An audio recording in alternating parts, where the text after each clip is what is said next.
here's how it works. From rice paddies, there's huge amount of rice husk waste. They collect rice husk. They have a gasifier and a generator. And then they have a prepaid meter. That little red spot there was a major innovation. It's a very low cost, I guess less than 1/10, but it exists the marketplace for other prepaid meters, so they had to innovate in that area. And they have a market. They're going to produce energy for about 7 cents a kilowatt hour delivered from us, which PG&E would eat their heart out in California to be able to do that.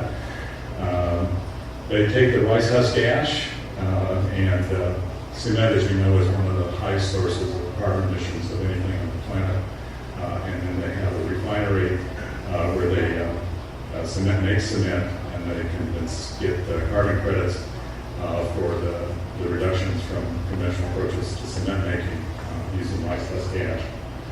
Our clean sector strategy is taking a systems approach. We're really looking at creation of new business models that will create what we like to think of as transformative solutions, that are ones that could serve tens of millions of people.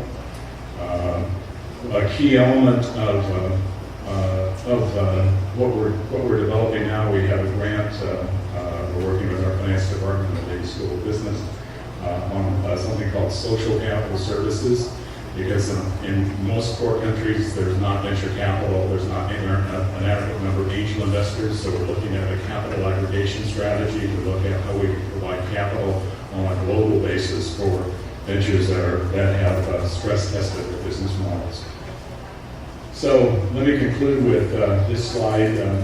Where we are headed next is looking at within vertical sectors like safe water, information technology for society, and clean energy.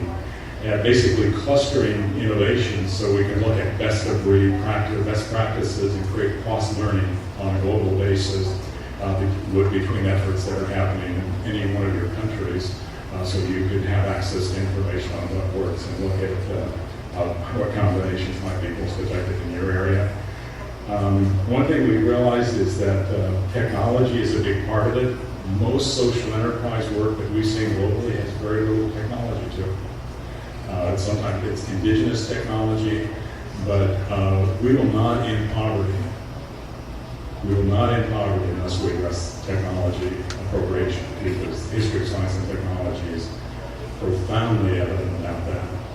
Western Europe, for 1,850 years, per capita income went up $500 from $1,000 to $1,500 by 1850. When the Industrial Revolution came in the next 150 years, per capita income went up to over $20,000. We had $500 in 1,850 years, and then going from 1,500 to 20,000. The Industrial Revolution hasn't happened in developing countries.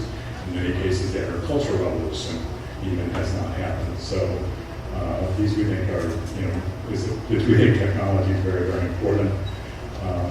And then I mentioned this, we just received a grant from Aspen Institute on capital aggregation, where we look at the organizational life cycle from early stage startup to capacity building to growth.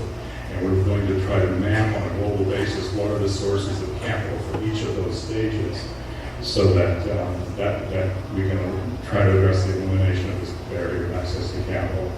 We also have with our engineering school an Approval Innovation Institute initiative that's embryonic at this present stage, but we think that we see over and over that innovation for the base of the pyramid has to be very efficient in how you use capital.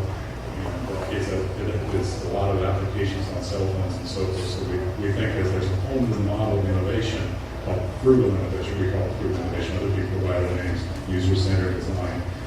And finally, at 5:30 today, for those of you who are interested in looking at the IAJBS as a potential part of a network, a global network in social entrepreneurship, I'll be holding a round table so we can carry on some further discussion possibilities. So thank you very much.